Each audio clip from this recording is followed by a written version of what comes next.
sebuah tulisan itu akan memiliki sebuah nyawa jika itu tulisan berasal dari hati.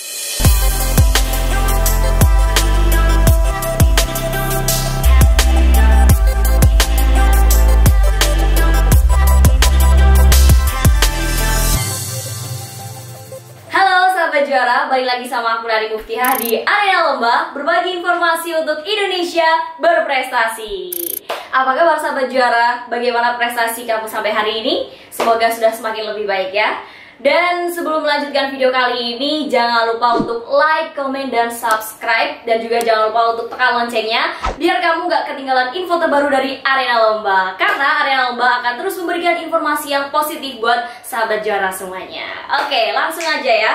Di video kali ini kita akan membahas cara membuat autobiografi. Nah, kalau di video sebelumnya kita udah membahas tentang gimana caranya membuat biografi. Dan untuk info lebih lengkapnya mengenai cara membuat biografi dari tokoh terkenal ataupun tokoh yang kalian idolakan, bisa kalian klik link yang ada di deskripsi. Oke? Langsung aja ya, masuk ke materi yang pertama. Jadi, sebelum kalian membuat atau menuliskan autobiografi, kalian harus melakukan penelitian pada diri sendiri. Karena autobiografi ini kan menuliskan berbagai pengalaman atau hal-hal positif tentang diri kamu yang bisa bermanfaat untuk orang lain, yang bisa dijadikan pelajaran, dijadikan sebagai contoh gitu ya. Yang pertama, kamu harus tahu siapa sih kamu. Kamu harus bertanya pada diri kamu ini orang yang seperti apa? Kamu apakah orang yang bekerja keras? Atau kamu ini adalah orang yang pesimis? Atau kamu adalah orang yang selalu memiliki cita-cita dan selalu berusaha untuk merealisasikannya? Pokoknya kalian harus tahu gimana diri kamu. Harus lebih mengenal lebih jauh tentang diri kamu sendiri. Yang kedua, siapa asal-usul kamu? Jadi kamu harus tahu kamu tuh berasal dari keluarga yang seperti apa, backgroundnya, keluarga yang bisa dijadikan sebagai contoh intinya. Jadi nanti orang gak cuma mengenal kamu hanya cerita-cerita di satu titik kehidupan kamu aja, tapi mereka jadi tahu dari mana asal-usul kamu gitu. Jadi akan lebih lebih kenal gitu. Orang baca jadi, oh ternyata orang ini berasal dari keluarga yang sebetulnya mungkin ya, mohon maaf, dari keluarga yang broken home, tapi dengan kerja kerasnya, dengan kegigihannya dia bisa bangkit dan juga bisa sukses walaupun tanpa dukungan dari orang tua dan sebagainya, seperti itu. Dan yang ketiga, apakah Anda pernah bahagia? Itu perlu banget. Jadi pengalaman-pengalaman yang bisa membuat kamu bahagia. Misalkan kamu suatu ketika mengalami sebuah masalah, terus kamu mencoba untuk bangkit dari masalah itu dan kamu bisa merasakan sebuah kebahagiaan, dan gimana caranya itu yang kamu tempuh bisa banget kamu tuliskan supaya nanti orang-orang juga bisa belajar dari pengalaman kamu. Yang keempat, bagaimana peristiwa menuju dewasa. Nah, setiap orang dalam perjalanan kehidupannya ya menuju kedewasaan itu pasti ada cerita. Nah, kamu bisa memilih beberapa cerita yang memang menurut kamu itu bermanfaat, memiliki value, memiliki pesan moral buat orang-orang. Jadi setidaknya kehidupan kamu lebih bermanfaat untuk orang lain. Selanjutnya, apa prinsip hidup kamu? Nah, prinsip hidup ini kan sesuatu yang sangat penting ya, sesuatu yang bisa membuat kamu lebih konsisten, lebih semangat dalam menjalankan sesuatu karena kamu itu punya prinsip. Nah, prinsip ini bisa juga kamu tuliskan nanti di autobiografi, biar biar orang juga bisa mencontoh, terus siapa tahu juga bisa lebih terinspirasi dengan membaca prinsip hidup kamu.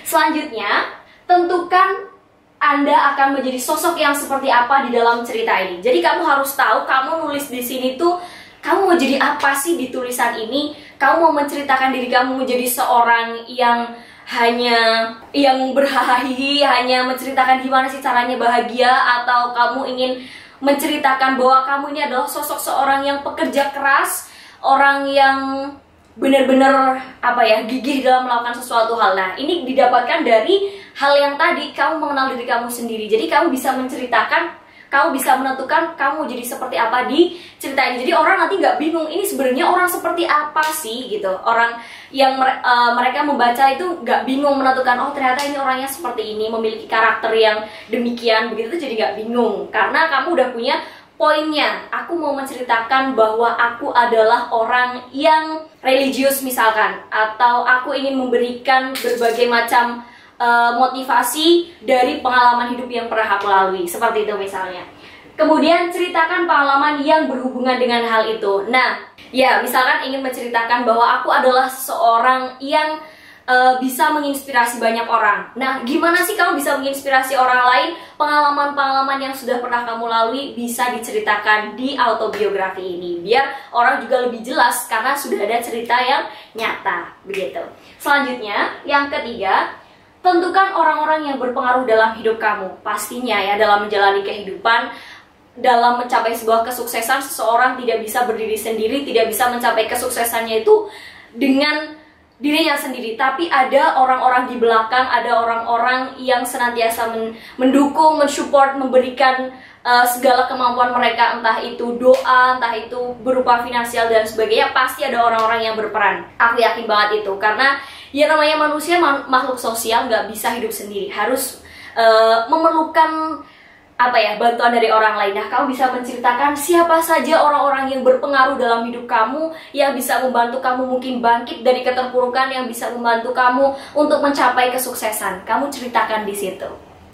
Selanjutnya, yang keempat, tulis dengan bahasa sendiri dan kata hati.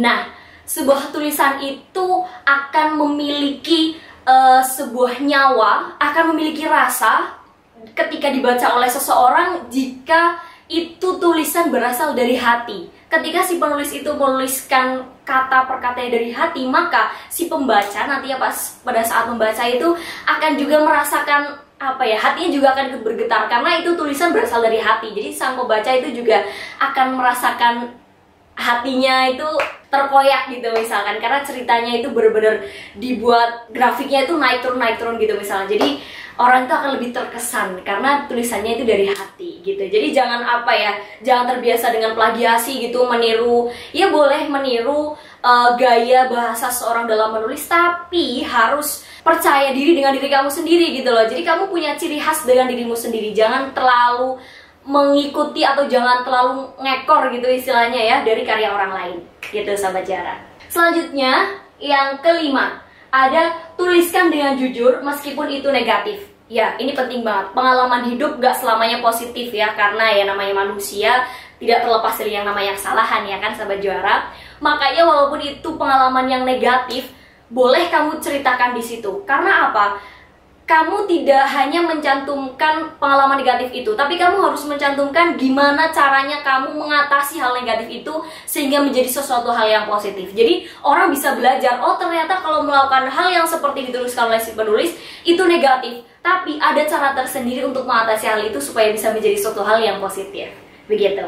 Selanjutnya, yang keenam, buatlah alur cerita yang apik. Nah, yang namanya cerita itu menyampaikan sesuatu, menyampaikan rasa, menyampaikan pengalaman kepada sang pembaca. Jadi, kalau bisa gitu ya, seharusnya meskipun ini autobiografi, tapi harus ditulis dengan apik. Munculkan masalah terlebih dahulu di depan, diurutkan gitu ya, kamu mengalami masalah yang seperti apa, terus bangun ketegangan, gimana sih proses masalah itu sebelum muncak, apa sih bumbu-bumbunya. Misalkan banyak orang yang bukan mensupport kamu tapi malah mencaci maki, atau banyak orang yang meremehkan kamu, dan nah di situ kan ada ketegangan-ketegangan yang terjadi. Kemudian ceritakan klimaks. Nah, puncak dari permasalahan itu seperti apa?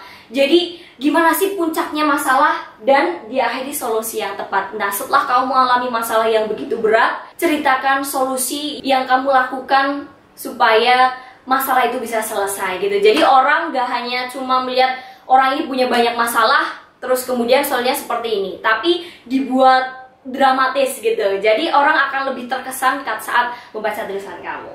Selanjutnya, pastikan semua fakta benar, nama tokoh, tempat, waktu, dan suasana. Nah, karena ini tuh autobiografi ya kan, menceritakan identitas dan juga cerita pengalaman hidup seseorang, yaitu kamu sendiri sang penulis. datanya itu harus sesuai dengan fakta, harus benar. Nama kamu, alamat, rumah, tempat, waktu, suasana dalam kejadian-kejadian yang diceritakan di dalam autobiografi itu harus sesuai dan harus benar. Jadi walaupun itu didramatisir, tapi jangan memunculkan sebuah kebohongan.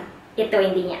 Selanjutnya, ceritakan secara gamblang, tapi jangan terjebak pada rincian data. Nah, ceritakan secara dengan jelas gitu, biar orang yang baca itu paham, lebih mudah dalam menangkap value atau pesan-pesan yang kamu sampaikan. Tapi jangan terfokus pada data. Jadi kamu menceritakan tentang apa ya, misal kamu memberikan cerita dan itu kejadiannya ada di rumah. Nggak perlu kamu menceritakan rumah kamu itu dindingnya dari apa, genteng atapnya itu terbuat dari apa, terus ada apa di dalam rumah. Itu jangan seperti itu, tapi cukup gambaran besarnya aja, tapi orang udah paham, oh ini kejadiannya di rumah, terus yang berperan di sana tuh mungkin ada bapak, ibu, kakek, nenek, atau kakak, adik, dan lain sebagainya, dan orang tuh bisa paham dengan cerita itu.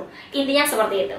Selanjutnya, yang ke-9, jika biografi ditujukan untuk pewaris atau keluarga, sertakan foto, surat, dan kenangan lainnya. Nah, misalkan orang ini tuh ingin menulis biografi tuh biar nanti anak cucunya bisa tahu pengalaman hidup yang dirasakan oleh sang penulis. Misal, wah aku pengen nulis pengalaman-pengalamanku selama ini gitu.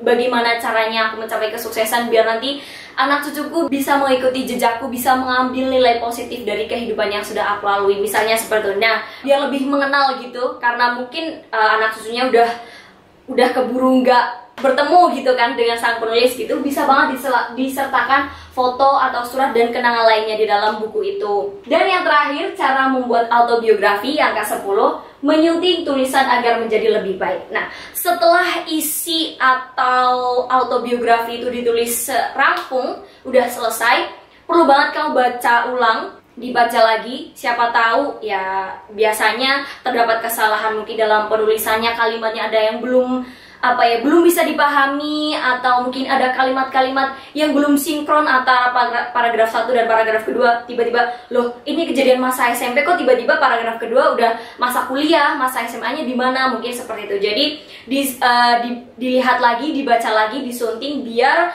tulisan itu atau autobiografi yang kamu buat bisa lebih baik lagi dan informasinya lebih gampang untuk diserap, dipahami oleh sang pembaca nantinya.